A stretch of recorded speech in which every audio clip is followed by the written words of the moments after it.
छोटी राजकुमारी का विवाह एक ऐसे लड़के से हुआ था जिसे दुनिया मूर्ख कहती थी, पर किस्मत उसे एक ऐसे राज तक ले जाने वाली थी जिसके बारे में कोई सोच भी नहीं सकता था। दोनों चलते चलते एक शापित झील के किनारे पहुंचे। झील शांत थी, लेकिन उसकी खामोशी ऐसी थी जैसे वह सदियों से कोई भयानक सच छिपाए बैठी हो।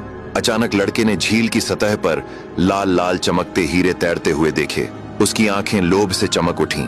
राजकुमारी ने घबराकर उसे रोकते हुए कहा, इसे मत छुओ, यह झील अशुभ है।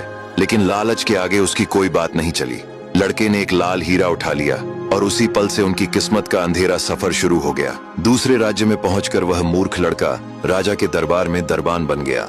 एक दिन दरबार में जुए का खेल चला तो उसने वह लाल हीरा दांव पर रख दिया। सबकी आंखें उस लाल की चमक में खो गईं और मूर्ख की किस्मत अचानक पलट गई। कुछ ही दिनों में उसने उस लाल से बहुत रुपए जीत लिए। दरबारियों की ईर्ष्या भड़क उठी और यह बात राजा तक पहुंची। राजा ने हीरा देखा तो उसने बिना देर किए हीरा छीन लिया और इसे अपनी बेटी को दे दिया।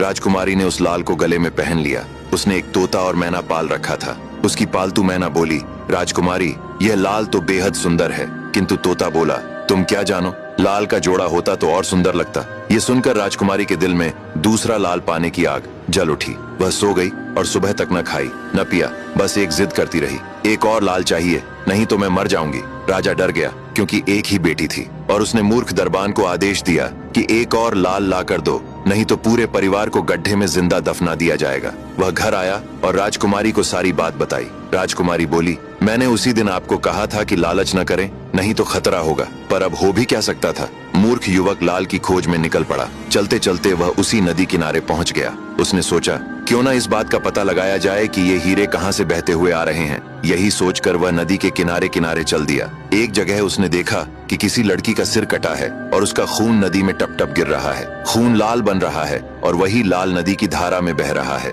वह चुपचाप एक पेड़ पर चढ़कर छुप गया और छुप छुप कर देखने लगा कि आखिर बात क्या है। जब शाम हो गई तो एक राक्षस आया और एक पेड़ से फूल तोड़कर लड़की को सूंघा दिया। लड़की तुरंत जीवित हो गई। अब आगे की कहानी जानने के लिए देखिए अगला भाग